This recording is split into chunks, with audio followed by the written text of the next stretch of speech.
Paul, what is the government likely to do with this next economic package, its next fiscal package, which we're expecting within days?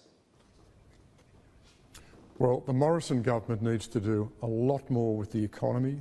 It needs to increase the quantum of the fiscal stimulus and fiscal support.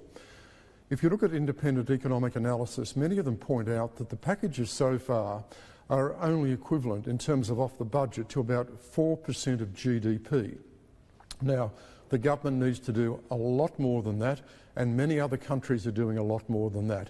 The 10% of GDP figure includes the liquidity measures from the Reserve Bank, which total about $90 billion. In terms of what the government will do, Scott Morrison's talked about the hibernation strategy when it comes to business. That is, we've got a lot of business that will not be operating. The idea is to keep them alive, yet asleep, by ensuring that the fixed costs they have to bear in terms of rent, in terms of taxes, in terms of bills, are exempt during the course of the crisis so that they can start up again at the end of the crisis. So there'll be that business strategy. The government will have to do more in terms of the holes in the second fiscal package. There'll be more family support. There needs to be more family support. The big question is what happens in terms of wage subsidies. Here we've got a lot of pressure on the government coming from both business and unions and the Chamber of Commerce, saying the government needs to address this, do a lot more in terms of wage subsidies, and I think this is important just given the extent to which we're going to see the shutdowns increase the level of unemployment. More action will be needed on the wages front. So it's also very important that this package be released as soon as possible. On the health response, what have you made of the reaction from policymakers thus far, and where to from here? The curve continues to get worse.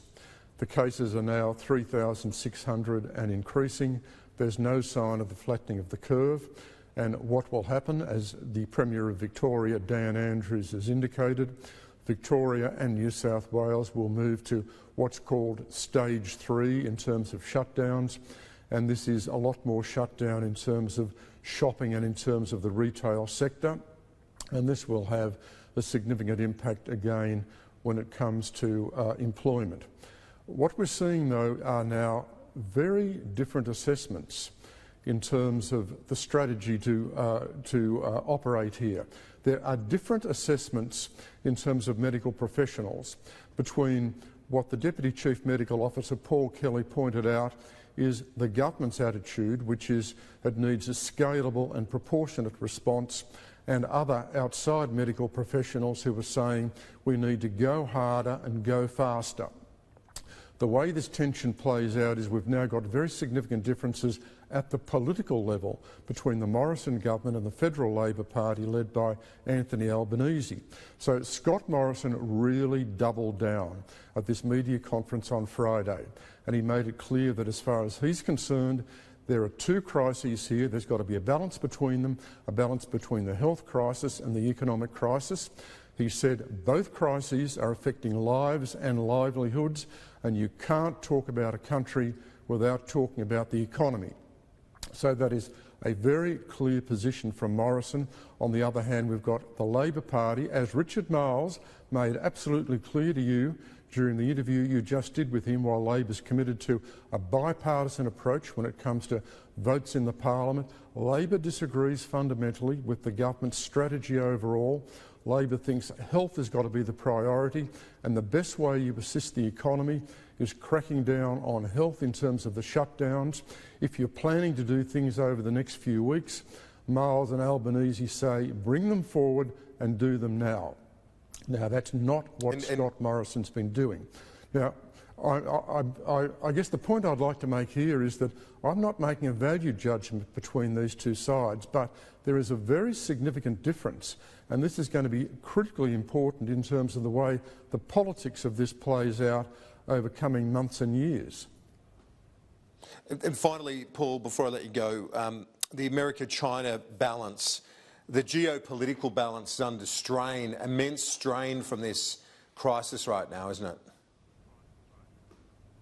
Well, it is. What happened 10 years ago during the global financial crisis was we saw quite a lot of cooperation between America and China, and that cooperation was enormously important. That doesn't exist anymore, and this leads to a very diminished and far more dangerous world.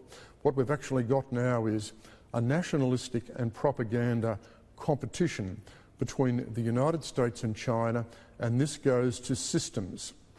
We've got President Xi in China really promoting the idea of the superiority of the Chinese model, the Chinese system, selling the idea that China has been able to make enormously significant progress in combating the virus, and China is now assisting a lot of other countries in Europe and Asia.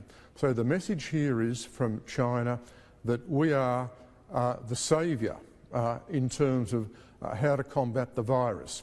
Then we go to the United States. This situation is getting a lot worse in America.